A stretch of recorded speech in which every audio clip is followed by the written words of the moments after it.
오늘 본문의 말씀을 보시게 되면 영적인 암흑기에 있는 것을 우리가 알 수 있습니다.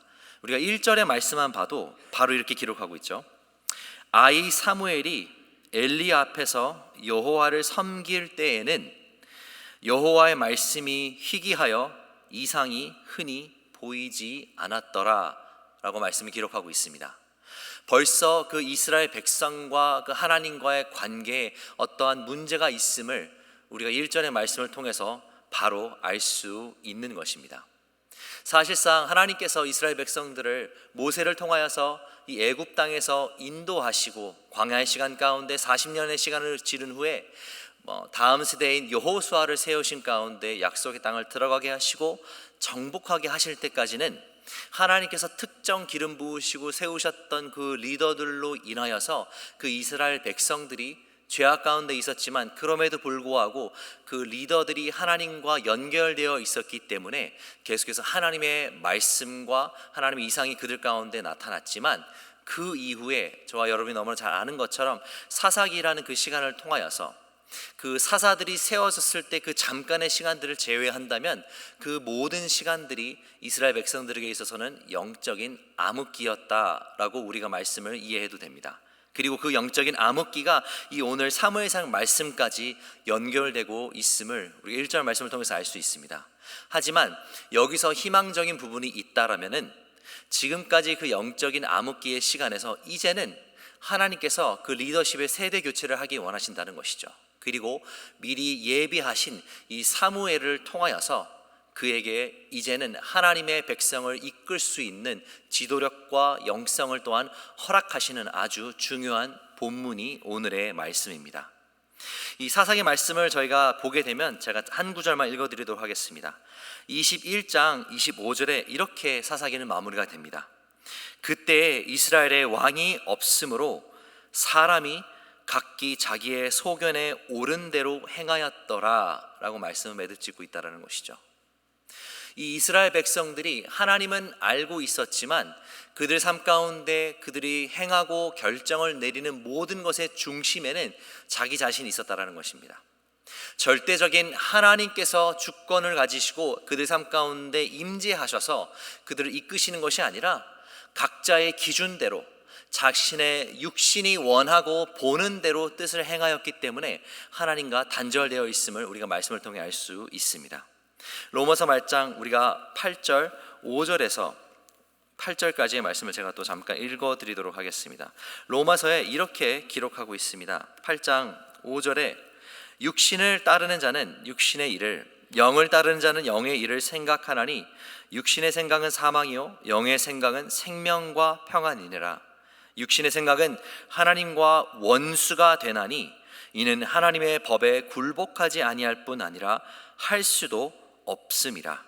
육신에 있는 자들은 하나님을 기쁘시게 할 수 없느니라 라고 말씀은 기록하고 있습니다.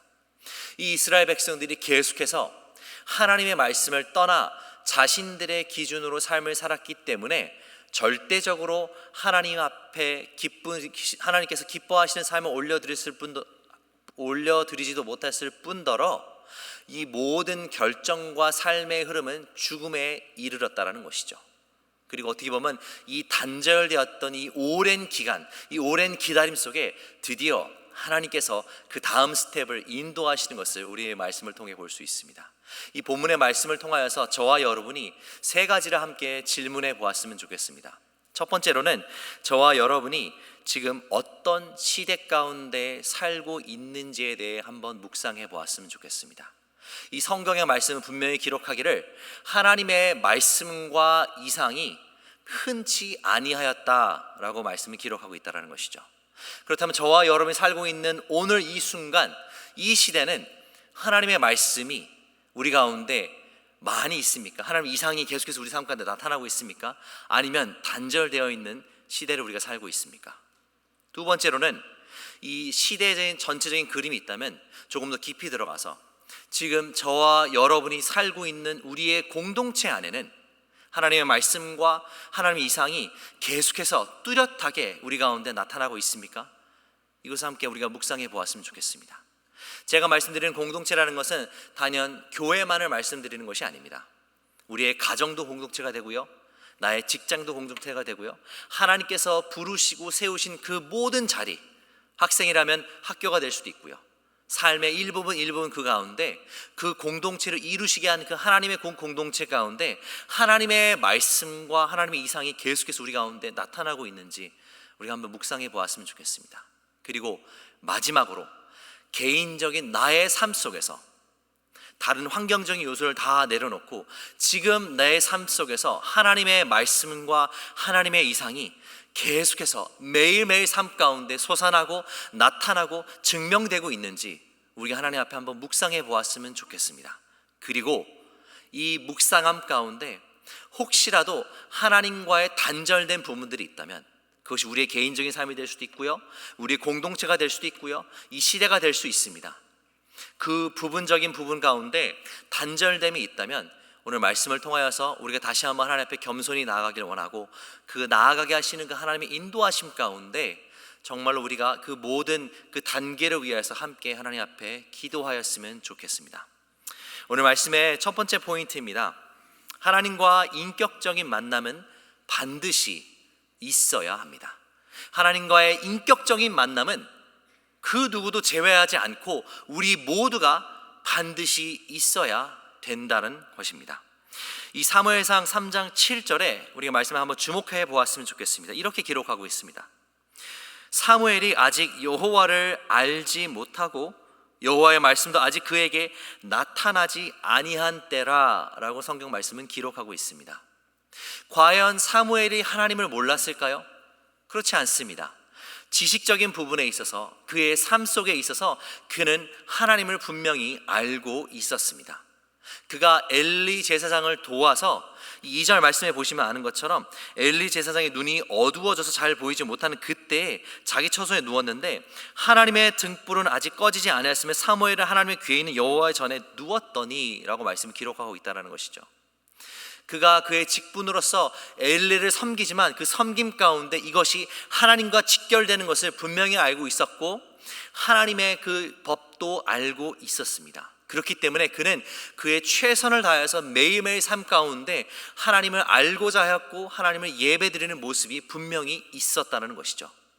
하지만 의아하게도 우리가 7절의 말씀을 보게 되면 아직 사무엘이 하나님을 알지 못하였다라고 성경 말씀을 기록하고 있다는 것이죠. 여기서 알지 못한다라고 할 때 그 안다는 그 단어를 우리가 원어적인 단어를 보게 되면 야다라는 단어를 쓰게 됩니다. 이 야다라는 단어는 단순히 지식적인 깊이에 알고 있는 것을 의미하고 있지 않습니다. 이것은 체험적인 것이고 그 이상의 것을 말씀하고 있다라는 것이죠. 그렇기 때문에 사무엘은 지식적으로 그의 삶 속에서 반복적으로 드려지는 예배와 그 행태를 통하여서 하나님은 알았지만 체험적인 부분에 있어서 인격적으로 하나님을 아직 만나지 못한 상황 가운데 있었다라는 것을 우리가 말씀을 통해 알 수 있다라는 것이죠. 그 증거가 어디에 있습니까? 하나님께서 사무엘에게 3번이나 말씀하고 계십니다. 그 3번 말씀하심 가운데 이 사무엘이 어떠한 반응을 나타내죠? 동일하게, 신실하게, 당연히 그의 경험에서 그의 지식에서 아는 것만큼 하나님 앞에 최선을 다한 삶을 살길 원합니다. 바로 엘리에게 나아가서 그에게 나를 부르셨냐라고 질문하고 있다라는 것이죠. 한 번, 두 번쯤 이렇게 했다면 보통 사람들은 의심할 만도 한데 이 사무엘은 그렇지 않았습니다. 반복적으로 동일함 가운데 동일한 신실함을 나타냈다는 것이죠. 계속해서 엘리에게 나아가는 그 모습이 있었다라는 것입니다.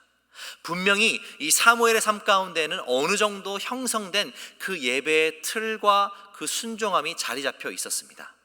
하지만 아직 하나님을 야다하지 못하였기 때문에 체험적으로 그 지식적인 이상의 그 깊이에 하나님을 알지 못하였기 때문에 그가 아는 것만큼 하나님 앞에 반응하였다라는 것이죠. 성경 말씀은 그가 이러한 반응을 하였다고 해서 그를 꾸짖지는 않습니다.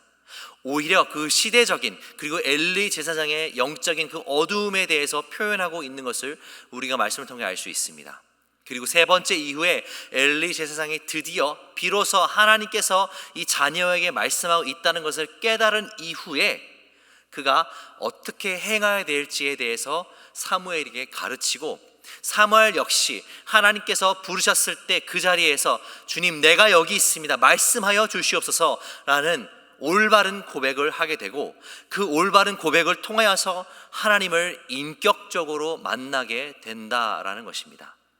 우리가 이 출애굽기 말씀을 봐도 동일합니다. 모세의 삶이 40년 애굽, 40년 도망자의 삶, 40년 하나님께서 세우신 그 지도자로서 광야의 시간을 보내게 되는데, 그가 하나님 앞에 쓰임 받는 그 시간의 시작은 그가 떨기나무 가운데 계신 하나님을 인격적으로 만난 이후에 그의 삶이 변하는 것을 우리가 말씀을 통해 알 수 있습니다. 세상적인 기준으로 보았을 때는 그가 애굽에서 그 40년이라는 시간을 통하여서 훈련을 받았고 많은 것을 누렸을 때 준비된 것 같았으나 그는 아직 준비되지 아니한 사람이었다는 것이죠. 하나님을 만나기 전까지는 그가 이스라엘의 백성들을 출애굽하며 하나님의 인도하심 가운데 그 광야의 시간을 보낼 수 있는 지도자로 아직 서지 못하였다는 것을 우리가 알 수 있습니다. 오늘날 많은 그리스도인들이 실수하는 것 중에 하나가, 내가 하나님을 인격적으로 만났다는 그 증거가 나의 섬김 가운데, 성경적인 나의 지식 가운데, 내가 교회에 다니는 횟수 가운데 있다고 착각할 때가 있다라는 것이죠. 물론 저와 여러분이 교회를 사랑하고 하나님을 사랑하고 섬기고 예배드리고 말씀을 알고 공부하고 이 모든 것들이 예수 그리스도를 인격적으로 만났기 때문에 나타나는 결과물은 맞습니다. 하지만 이 결과물이 있다고 하여서 무조건적으로 우리 모두가 예수 그리스도를 인격적으로 만났다라고 자부할 수는 없습니다. 왜 그렇습니까? 그것은 오직 하나님 한 분만 아시기 때문에 그렇습니다. 이 인격적인 만남을 오늘날 저와 여러분의 믿음의 행보에서 해석을 한다면 바로 예수 그리스도를 만났냐 만나지 아니하였냐, 그분을 나의 구주로 영접하였냐 영접하지 아니하였냐로 나눠질 수 있다라는 것입니다. 그렇기 때문에 저와 여러분은 단 한 사람도 그 어떠한 경우에 예외도 없이 예수 그리스도를 인격적으로 반드시 만나야 된다라는 것이죠. 이 만남이 없이는 우리 삶 가운데 아무리 인간적인 겉으로 보이는 열매가 있을지라도, 아무리 위대한 것들이 보인다 할지라도 인격적인 만남이 없다면 이것은 다 허상일 뿐이고 오히려 우리를 더 힘들게 하는, 우리를 착각하게 만드는 우리의 족쇄로밖에 남을 수 없다라는 것입니다. 제가 말씀드리고 싶은 것은 우리의 신앙을, 우리의 믿음을 하나님 앞에 의심하라는 것이 아닙니다. 오늘도 살아 역사하시고 말씀하시는 이 하나님의 말씀을 통하여서 붙잡고 저와 여러분이 우리의 삶을 돌아보았으면 좋겠습니다. 그리고 그 신실하신 하나님을 믿으며 매일매일 우리 삶 가운데 말씀으로 나아가는 그 반응과 그 행보가 있어야 된다는 것이죠. 그리고 그 믿음의 행보가 있기 위해서는 저와 여러분 가운데 영적인 겸손함이 있어야 됩니다. 지금 나의 삶 가운데 나타나는 많은 것들 물론 감사함으로 올려드리십시오. 하지만 우리가 그 가운데 중심을 잃지 않고 계속해서 하나님께서 지금 나와 동행하고 계신지, 나를 여기까지 세우시고 부르셨던 그 하나님의 은혜가 오늘도 나의 삶을 움직이고 계신지에 대해서 계속해서 질문하시고 말씀을 통하여서 우리 자신을 보아야 될 것입니다. 그리고 그 시간들을 통하여서 계속해서 우리 가운데 확인시켜 주시고 말씀하시고 말씀하신 가운데 자라나게 하시는 그 하나님의 은혜가 저와 여러분 가운데 분명히 있을 것입니다. 제가 또 한 가지 중요한 것은 저희가 하나님을 인격적으로 만났다라고 얘기하는 데 있어서 어떠한 뭔가 설명할 수 없는 말도 안 되는 체험만을 말씀드리는 것은 아닙니다. 그러니까 저희 유스 아이들, 제가 지금 중고등부를 섬기고 있기 때문에 유스 아이들의 이그샘플을 드리자면은, 유스 아이들이 다는 아니지만 이것에 대해서 좀 고민하는 아이들이 있습니다. 대부분 많은 아이들이 감사하게도 하나님의 은혜 가운데 그 믿음의 가정에서 태어났고 자라났습니다. 그렇기 때문에 어려서부터 하나님의 말씀을 지속적으로 들었고, 그 들음 가운데 이 아이들이 고백하기는, 나는 하나님 앞에 어떠한 특정의 때는 내가 기억할 수는 없으나 자연적으로 이 말씀이 나의 삶 가운데 쌓여서 내가 믿습니다. 예수 그리스도가 나의 구주인 것을 내가 믿습니다 라고 많이들 고백을 합니다. 근데 그 고백하는 아이들 중에 간혹 이런 아이들이 있다는 것이죠. 목사님, 내가 이러한 믿음이 있지만 이 성경에서 나오는 것처럼 뭔가 뒤집어지고 뭔가 엄청난 일이 나의 삶 가운데 아직 없었기 때문에 내가 나의 믿음 가운데 나의 구원에 확신이 없습니다 라고 아직 두려워하고 의심하고 좀 이게 맞나라는 생각하는 아이들이 있다는 것이죠. 근데 단연 저는 이것이 우리 아이들에게만 있는 고민이요 문제라고 생각되지는 않습니다. 나이와 상관없이 나의 삶 가운데 내가 어려서부터 믿었던, 내가 커서 나중에 믿음을 생활을 하게 되었던 그 믿음의 생활 가운데 평탄되었고 뭔가 굴곡이 없었고 그저 하나님의 은혜로 그 말씀 가운데 내가 거함으로 하나님을 알게 되었고 그 은혜 가운데 예수 그리스도를 영접하신 분들도 분명히 있다라는 것이죠. 우리가 집중해야 될 것은 어떠한 기적과 이상을 집중해서는 안 된다는 것입니다.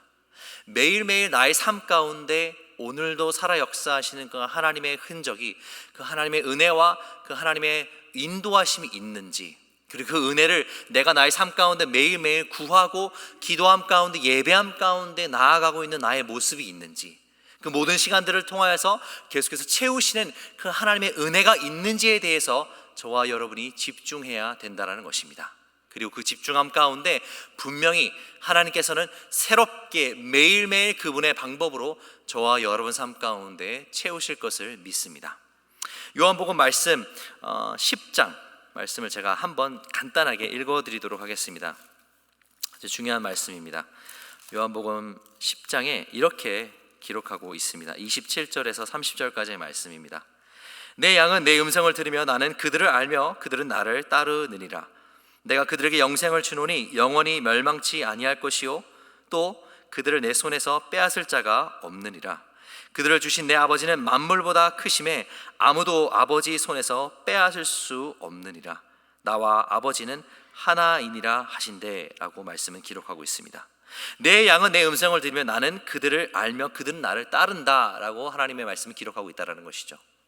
정말로 예수 그리스도가 저와 여러분 삶 가운데 있다라면, 그 하나님의 말씀과 그 하나님의 은혜가 오늘도 작동되고 있다라면 동일하게 하나님께서도 저희에게 영적인 분별력을 허락하실 것이고 그 영적인 분별력을 통하여서 하나님의 인도하심 가운데 머물 수 있다라는 것입니다. 이 하나님의 은혜가 저와 여러분 삶 가운데 오늘도 계속해서 작동되어졌으면 좋겠습니다. 아까 제가 처음 말씀드린 그 세 가지 질문이 있죠.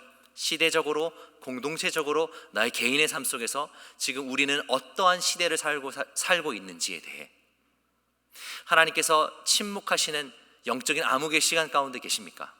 만약에 그렇다면 오늘 이 순간부터 이 하나님의 말씀으로 말미암아 다시 한번 돌이키시는 은혜가 있었으면 좋겠습니다. 그리하여서 오늘부터 새롭게 시작하는 그 하나님과의 그 친밀함 가운데 계속해서 우리의 신앙이 하나님 안에서 채워지고 성장하였으면 좋겠습니다. 오늘 말씀의 두 번째 포인트입니다. 하나님과의 인격적인 만남은 반드시 있어야 된다라면은 하나님과의 인격적인 만남은 지속적으로 우리 삶 가운데 이루어져야 된다는 것입니다. 하나님과의 인격적인 만남은 단 한 번의 일생에 단 한 번의 어떠한 우리가 상상할 수 없는 어떤 이상적인 그런 경험이 아니라는 것입니다. 이것은 매일매일 삶 속에 저와 여러분이 충분히 누릴 수 있고 누려야만 하는 하나님의 말씀이요 하나님의 은혜라는 것입니다. 간단한 예로 심장 충격기 또는 제세동기라는 도구가 있습니다. 그러니까 이 심장이 멎은 환자에게 응급처치로 이 전기 충격을 줘서 심장이 순간적으로 뛰게 하는 그 장치가 있는 것을 아시죠? 근데 이 만약에 심장이 죽었는데 잠시 멈춘 심장 가운데 일시적으로 그 전기 충격을 줌으로 말미암아 그 심장이 다시 뛸 수 있습니다. 근데 여기서 중요한 것은 그 심장이 뛰었지만 그 심장 자체적으로 계속해서 이 심박수를 유지할 수 없으면은 그 사람은 다시 죽을 수밖에 없다라는 것이죠. 마찬가지입니다. 우리가 하나님과의 그러한 관계성에 있어서 어떠한 특별한 한 번의 경험으로 인하여서 나의 삶이 정말 변화받았구나, 이러한 경험도 하였구나 라고 하여서 그 경험에 묻혀있고 감사하고 그 안에 서 있다라면은 저와 여러분은 결코 절대로 건강한 신앙생활을 할 수 없다라는 것이죠. 그 자리에 계속해서 머물러 있는 죽어 있는 신앙으로 거듭날 수밖에 없는 것이고, 사실상 우리가 갖고 있는 그 믿음의 이해와 그 신앙에 대해서 진지하게 말씀을 통해서 고민해야 된다는 것이죠. 왜 그렇습니까?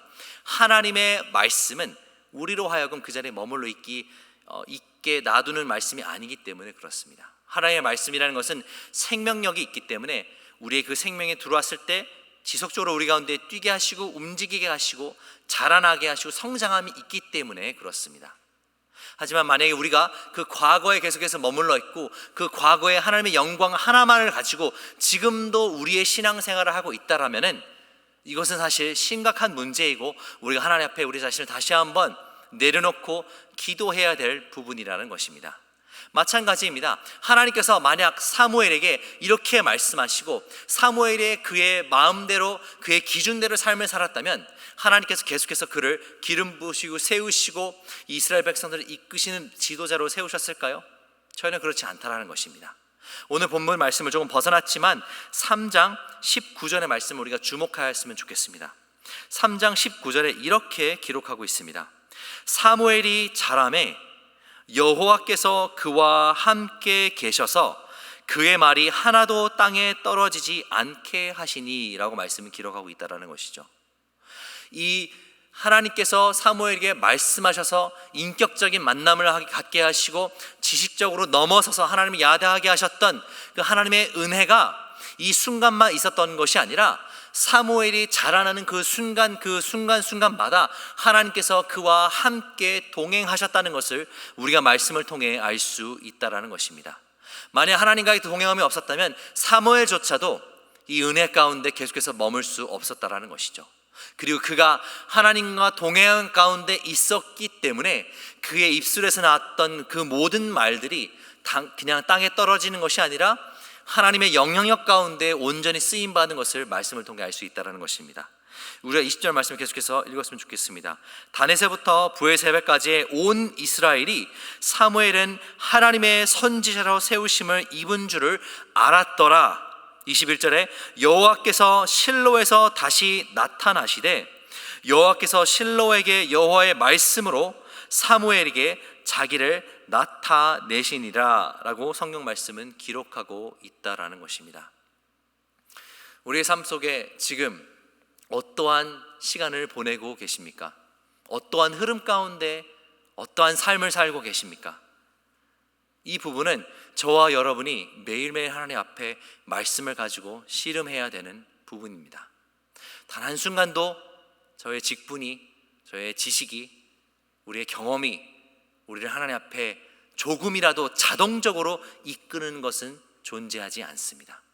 저와 여러분이 너무나 잘 아는 것처럼 구원적인 부분은 온전히 하나님의 영역입니다. 100% 하나님께서 주관하시는 것이 구원의 역사이십니다.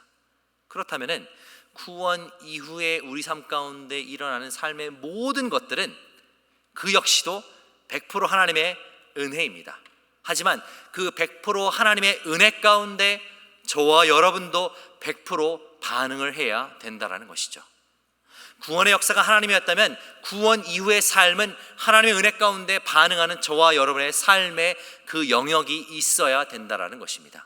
이 두 개가 온전히 계속해서 이루어졌을 때 비로소 저와 여러분은 매일매일 삶 속에서 하나님을 알아가고 하나님과 동행하는 삶을 살 수 있다라는 것입니다. 우리가 인간이기 때문에 정말 그 큰 것, 위대한 것을 바랄 때가 많이 있습니다. 하나님 이스라엘 백성들처럼 불과 기름 구름으로 정말 나타내 주시고 확실하게 날 삶 건데 이런 것들을 보여주시고 그러면 내가 믿겠습니다 라고 기도할 때가 있다는 것이죠. 왜? 너무나 삶이 힘들기 때문에, 지쳐있기 때문에 정말 지푸라기를 잡는 심정으로 하나님 내 삶 가운데 이런 것이라도 보여주신다면 내가 하나님 앞에 정말 충성을 다하고 믿겠습니다 라는 기도가 할 때가 있는데, 하나님께서는 우리에게 그런 것을 보이시기 이전에 이미 하나님이 하나님 되심으로 우리 가운데 족하신 분이라는 것입니다. 하나님 되심이 하나님으로 말미암아 우리 가운데 이미 임하셨는데 그 이상을 우리가 하나님 앞에 구할 필요가 없다라는 것이죠. 하나님의 기준으로, 하나님의 눈으로 우리의 삶을 살아가야 된다라는 것입니다. 제가 정말 좋아하는 말씀 중에 하나가 창세기 5장 말씀에 있습니다. 에녹에 대한 말씀인데요. 이 말씀을 보면 저 개인적으로는 참 격려가 많이 되고 은혜가 많이 되는 말씀입니다. 많은 경우 저와 여러분들이, 많은 사람들이 어떠한 테스티모니, 또한 한 놀라우심을 바랄 때가 있는데, 이 구절을 보시게 되면 어떻게 보면 참 잔잔합니다. 근데 이 잔잔함 가운데 그 하나님의 능력이 있음을 볼 수 있다는 것이죠. 창세기 5장 말씀입니다. 5장 21절에서 24절까지의 말씀입니다. 이렇게 기록하고 있습니다. 에녹은 65세에 무드셀라를 낳았고, 무드셀라를 낳은 후 300년을 하나님과 동행하며 자녀들을 낳았으며 그는 365세를 살았더라. 에녹이 하나님과 동행하더니 하나님이 그를 데려가심으로 세상이 있지 아니하였더라 라고 말씀은 기록하고 있다는 것이죠. 하나님과 동행한 삶을 살았다고 합니다. 65살까지의 삶은 우리가 잘 모릅니다. 하지만 무드셀라를 낳은 이후 그 나머지 300년은 그가 하나님 앞에 동행한 삶을 살았다고 말씀을 기록하고 있습니다. 근데 여기서 영어 버전을 보시게 되면 조금 더 설명이 잘 나와 있습니다. 이렇게 기록하고 있습니다. When Enoch had lived 65 years, he became the father of Methuselah. And after he became the father of Methuselah, Enoch walked faithfully with God for 300 years. 한국말로는 동행하였다라고 기록하고 있는데, 이 영어 번역을 보게 되면 신실하게 하나님과 동행하였다라고 말씀을 표현하고 있다는 것이죠. 하나님께서는 저와 여러분 삶 가운데 오늘 이 사무엘의 신실함처럼 그 세 번의 동일한 자리 가운데 동일한 부름이었지만 동일하게 반응하였고 매일매일 그 삶 가운데 최선을 다하는 하나님 앞에 영광 돌리는 삶을 살았습니다. 그리고 그 삶의 흐름 가운데 있었기 때문에 하나님 때에 하나님 방법으로 그에게 인격적으로 만나셨을 때 그가 하나님을 체험적으로 더 깊이 경험하였고 그의 삶이 이제는 그 암흑기에 있었던, 그 영적인 암흑기에 있었던 이스라엘의 이 그 리더십의 트랜지션 가운데 세우시는 다음 리더로 하나님께서 사용하신 것을 우리가 말씀을 통해 알 수 있다는 것이죠. 이것은 사무엘의 개인적인 삶 속에서 분명하게 나타나시고 말씀하셨고, 더 나아가 그가 속해 있는 그 공동체, 그 이스라엘 가운데 그 암흑기에 있었던 그 이스라엘을 하나님께서 빛을 비추셨고, 그 공동체를 더 나아가 그 시대 가운데 하나님이 어떤 분이시고 하나님의 영광이 이들을 통하여서, 이 민족을 통하여서 뚜렷하게 선포되었다는 것을 우리가 말씀을 통해 알 수 있습니다. 그렇다면 이 말씀에 빗대어서 저와 여러분도 마찬가지라는 것입니다. 우리가 매일매일 삶 속에서 하나님과 그냥 알았던 경험으로 동행하는 것이 아니라, 나의 기준으로 육신의 생각으로 나의 삶을 살아가는 것이 아니라 영의 생각으로 예수 그리스도가 저와 여러분 삶 가운데 있기 때문에 그 생명력으로 말미암아 매일매일 그 신실함 가운데 허락하시는 그 100%의 하나님의 은혜를 붙잡으로 말미암아 은혜 가운데 온전히 반응함 가운데 그 신실한 삶을 살아간다면은 하나님 때의 하나님 방법으로 지금까지 우리의 삶이 어떤 삶을 살았을지언정 상관없이 이제는 우리의 개인적인 삶 가운데 그 암흑기의 시간을 다 거쳐주시고 우리를 인격적으로 만나시고 우리를 다시 한번 살리시는 그 하나님의 은혜를 경험할 수 있다는 것이고, 그 살리시는 하나님의 은혜가 우리의 삶을 통하여서 지금 우리가 속해 있는 공동체, 우리의 교회요, 우리의 가정이요, 우리의 학업이요, 우리의 일터요, 우리의 세우시는 많은 만남 가운데 하나님께서 우리를 통하여서 역사하시고 그 공동체도 분명히 세우실 수 있다는 것이고, 그 공동체가 하나님 안에서 그 말씀 가운데 지속적으로 있는 그 시간 가운데 계속해서 하나님의 영향력으로 말미암아 결국에는 하나님께서 원하시는 이 세상이, 이 하나님의 나라가 이 땅 가운데 흘러날 것이고 세워질 것이고, 비로소 영적인 암흑 가운데 있는 영적인 시대가 하나님의 말씀으로 말미암아 다시 한번 눈을 뜨게 될 것이고, 그 하나님 때의 하나님 방법으로 세우시는 그 하나님의 놀라우심을 우리 모두가 경험할 수 있다라는 것이고, 이것이 저와 여러분의 삶의 기도요 예배가 되어야 된다라는 것입니다. 이 말씀을 통해서 우리가 다시 한번 하나님 앞에 겸손히 나아갔으면 좋겠습니다. 하나님, 지금 나의 삶 가운데 나를 좌지우지하지 않는 것들이 많이 있습니다. 나의 삶 가운데 나의 삶의 굴곡에 있게 하는 것들이 많이 있습니다. 하지만 기도하기는 하나님, 이 순간만큼은 내가 하나님 앞에 집중할 수 있도록 주님 도와주시옵소서. 옛 사람에 집중하는 것이 아니라 어떤 과거의 영광만을 바라보는 것이 아니라 나의 삶의 어떤 기준만을 바라보는 것이 아니라 오늘 허락하시는 이 말씀을 가지고 내가 오늘도 겸손히 하나님 앞에 나아감 가운데 나를 살리시고 나를 인도하시고 나를 채워주시옵소서라는 예배와 고백과 우리의 기도가 있었으면 좋겠습니다. 그 기도함 가운데 오늘도 우리를 살리시는 그 하나님의 긍휼하심을 함께 경험하시는 저와 여러분이 되시기를 소망합니다. 함께 기도하시겠습니다.